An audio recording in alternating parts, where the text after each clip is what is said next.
I'm going to introduce to you Devin, and she's going to share a little bit about her journey with kidney cancer. She's got a rarer type of kidney cancer, and she's going to share her personal journey and story with us tonight to inspire and encourage us all. And she's going to be great. That's pretty lofty. Pardon me if I'm not very good at this. I haven't done this before. Excuse me. So yes, I'm Devon Yoell. I'm 36 years old. I'm happily married, and I have for the past 6 years, and I have a beautiful 4-year-old son. He's busy and constantly reminds us how lucky we are. I'm a teacher. I've been teaching full-time for the past 14 years. I live in Kitchener. I have siblings that live in Melbourne, Australia, in Hawaii, and in Boulder, Colorado. We'd love to visit all of them. We don't get to do so often, but that's something that we enjoy doing. And I'm also a 3-time cancer survivor, and I live with a genetic disorder called von HippelLindau. I'll tell you a little bit about VHL, and this is with the help of the VHL Alliance Handbook. And there's a reason I tell you that last detail last, because it's not what defines me. It's not my top on my priority list. So, von HippelLindau is an inherited disorder. It's different from most other conditions in that it has no single primary symptom.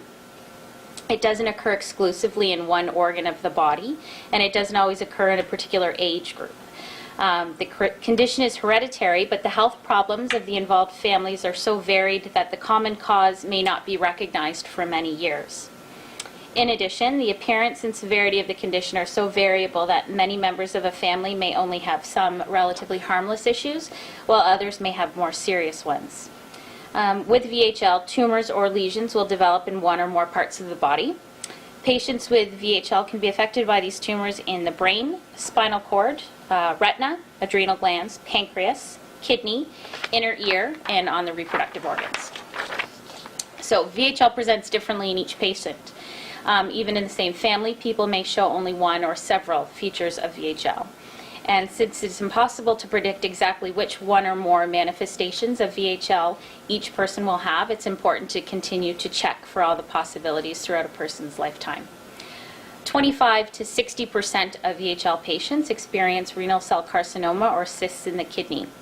With VHL, there are generally no specific early signs to help find problems. Therefore, it's critical to begin monitoring the kidneys long before any obvious physical symptoms or signs. Once they emerge, VHL kidney tumors or lesions are like clear cell renal cell carcinoma in the regular population. The biggest difference is that VHL patients have the opportunity to find them earlier, thus giving us a better option for dealing with them earlier. The goal for VHL patients and their medical team is to maintain the patient's own kidney functioning throughout the patient's lifetime, to minimize the number of surgeries, and yet remove those tumors before they metastasize and cause the cancer to grow in other organs. The first time renal cell carcinoma and its complications affected me was in 1991. My dad was 43 at the time and was diagnosed with cancer. The cancer had metastasized and spread, and we were told the cause was kidney cancer, which was hard for us to understand at the time because when my father was diagnosed with VHL in 1973, he was one of about 100 people in North America that were known to have VHL, and at the time, complications we were told were benign brain tumors and spinal cord tumors, so he wasn't ever screened for the kidney tumors. From that point on, it was sort of my family's battle. There was no blood tests for my brother and my sister and I. And the only way that we could be diagnosed was if we presented with tumors or lesions. So in order to present with them, we had to be scanned. And it was a hard task to convince all of our doctors that 3 seemingly healthy kids needed to be scanned so extensively and regularly. So having a strong support system and being a strong advocate yourself comes in very handy. Both my mom and my aunt have become very involved and virtually became the experts on VHL. And I can't count how many times I'm in doctors' offices regularly.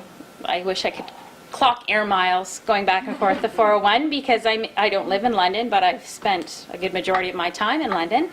And over the past 20 years, I can't tell you how many times I've had someone say, "What is VHL?" Could you explain that to me? And in all walks of the medical profession. So you persevere and you've got to advocate for yourself. And I truly believe that knowledge is power, and that the more people know, the easier it becomes to deal with.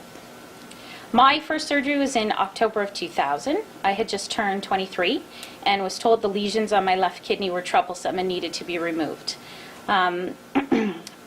With VHL, the growth of those cysts and lesions is unavoidable, so it's my job and my medical team's job to monitor them and make that decision as to when they need to be removed. So those regular scans and checkups are very important. That's when it becomes my second full-time job, because to be proactive, you need to be the expert and you need to be on top of everything. So after 3 partial nephrectomies on both my left and right kidney over the past 13 years, I currently have 40% of one kidney left. I'm monitored closely as there's still many cysts and lesions left on what's left of my kidney, and a few spots that are very close to the size where they may metastasize. Along with being scanned regularly, I have blood taken every 4 to 6 months, checking creatinine levels, protein, all of those good things. I'm told my blood work is good, but that also means there's no magic cure and no secret to staying healthy. So I haven't been told to restrict my diet or my fluid intake. I basically follow the Canadian Food Guide to the best of my ability and try to exercise on a regular basis, as much as I can do that with a little one at home. After the birth of my son, I was told the lesions on what was left of my kidney had grown. There's not much research on pregnancy in VHL and whether that enhances the effects of the tumors growing or not. We're not sure.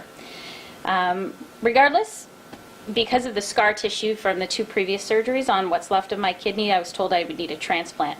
So the thought of dialysis with an infant at home and my husband working shift work was quite a daunting thing. So 2 of my doctors here actually decided to try me on sirolimus, which has been shown to be effective in reducing the size of cysts or tumors or stabilizing them. And it will be 4 years this March that I've been on that drug. So short of the 95 or so side effects and what I like to call the side effects from the side effects, I don't have hairy palms. That's about the only one I don't have. I seem to be doing pretty well. Again, it's all about perspective, right? So I would say the biggest struggle for me is exhaustion, and this dates back right to my first surgery in 2000. There's days where I could sleep for 12 hours and then go back to bed and sleep more.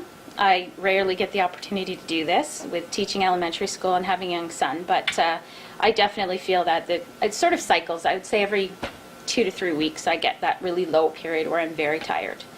But in the end, I get out of bed every morning unassisted.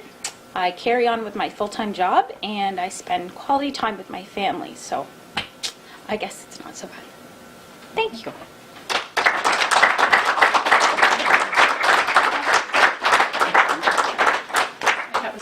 Oh, thanks.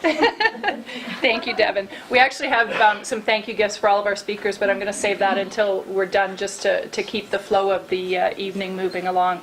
But thank you. That was very inspiring, and we're glad that you shared your journey with us.